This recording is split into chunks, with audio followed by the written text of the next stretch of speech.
So I don't know about you, but I need like more than one thing to talk about my business, or I think I would lose my mind. Like pretty early on, I realized I do not just want to talk about legal stuff because it feels like limiting and stifling. And I know that my ideal customer is struggling with other stuff, right? They're not just confused about how to legally protect their online business. They're not just looking for contracts.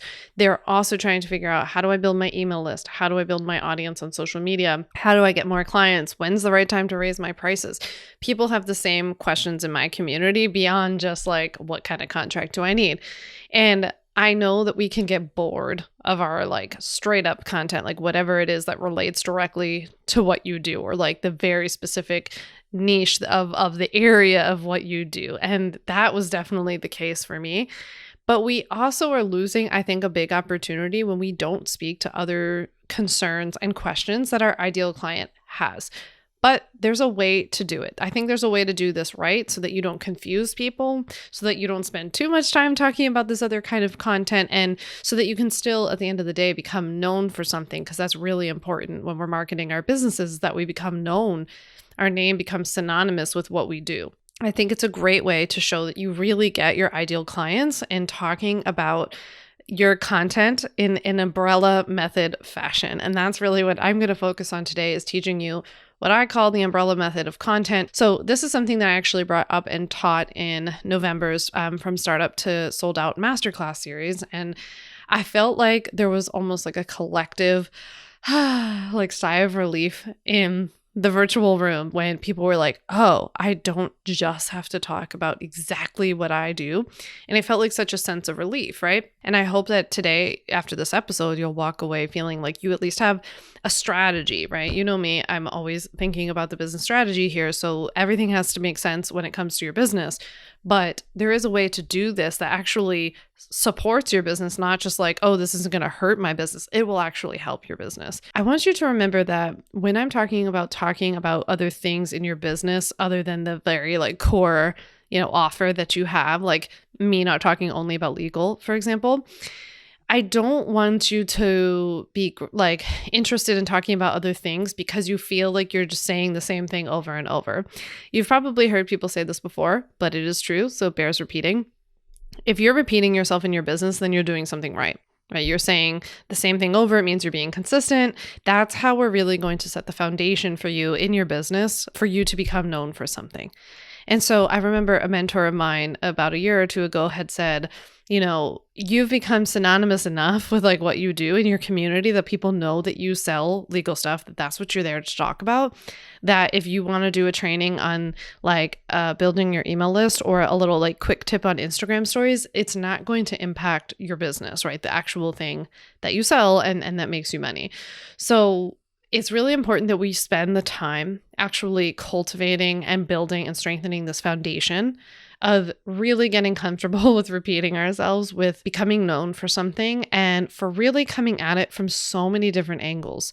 So I just wanted to be clear before we get into this today that, this is not a way to get out of showing up and talking about your offer. This is like for those of you who are doing the work, being consistent, showing up, building your foundation, becoming known for this area, but you also know that your clients have other interests and concerns, and you have other interests and concerns, and maybe just want to spread your wings a little bit and show really what you know, right? The full depth of what you know. This umbrella content method that we're going to talk about today is just an additional layer on top of all that. It's not a substitute, right?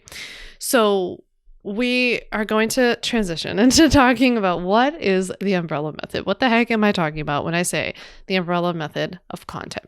So I am super visual. I don't know about you. Are you a visual learner? I don't know. But for me, I have to like think of something. I'm like the queen of analogies. I'm always like thinking about those kinds of things in a visual way. So here's the way that I think about creating content for your business.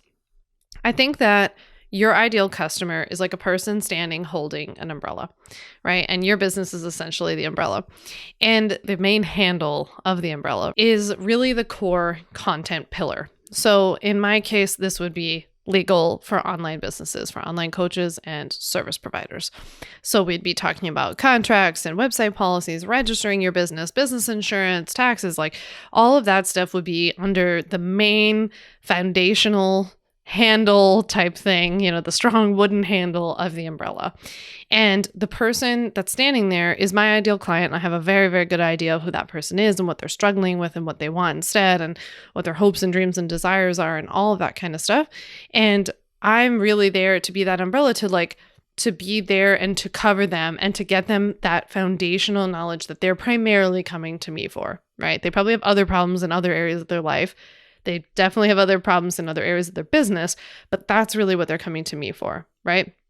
But the reason that I started thinking about and creating this umbrella content method is that, I felt limited by that, right? By just talking about legal every single day, because I am interested in so many other things. And I've learned a lot over the way, during the time that I've built my own businesses. And I also know that when my ideal client is standing there holding that umbrella, yes, they are holding that handle and I am that main pillar for them that hopefully they're coming to for legal information about their business. But I know that there are other spokes on the umbrella that are covering them, right?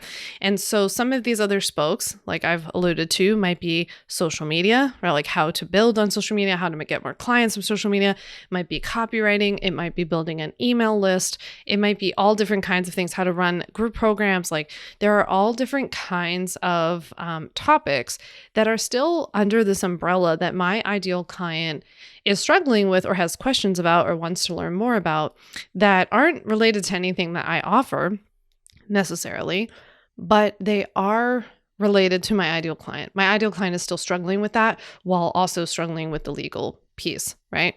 So I like to think about related areas. Now, the closer the spokes are to the handle, I can like to consider that those are even maybe little baby umbrella branches off of the main handle. So for me, for example, being a legal educator for online entrepreneurs, maybe one of the spokes to the left or the right of me is taxes, right? Or money, right? I've started to talk a little bit about money and investment, and I can kind of relate that back to legal stuff too, right? Like I could talk about investing in retirement as an entrepreneur and how you can put money in a SEP IRA, right? Or individual 401k or something if you own your business and you set it up properly. And what does that do for you legally? What do you have to have in place for you legally? And then what does that do for your taxes? Those are to me the closest umbrella spokes, right? If I take one step out, one more notch over, then I might start to get into well, how do I build my email list, right? So I give little tips about, well, when you do build your email list, by the way, you can only put people on it who have legally signed up to be on it. But here are some tips as to how to get more people to sign up for your email list. I've got you covered on the legal side, but how do you get more people on your email list, right? So I can start to teach about that. And so it gives me this opportunity to step out a little bit and also show my ideal client that I've got them in other areas of what they're struggling with. This is not where you should spend the majority of your time. It shouldn't even be a high percentage of your time or your content amount if we were quantifying it. But I do think it's something that you can start to splice in once you're building that foundation that we talked about. Once you feel like you're really working and you're spending the majority of the time on setting that foundation and being the handle, you can start to kind of go out to what these other spokes are.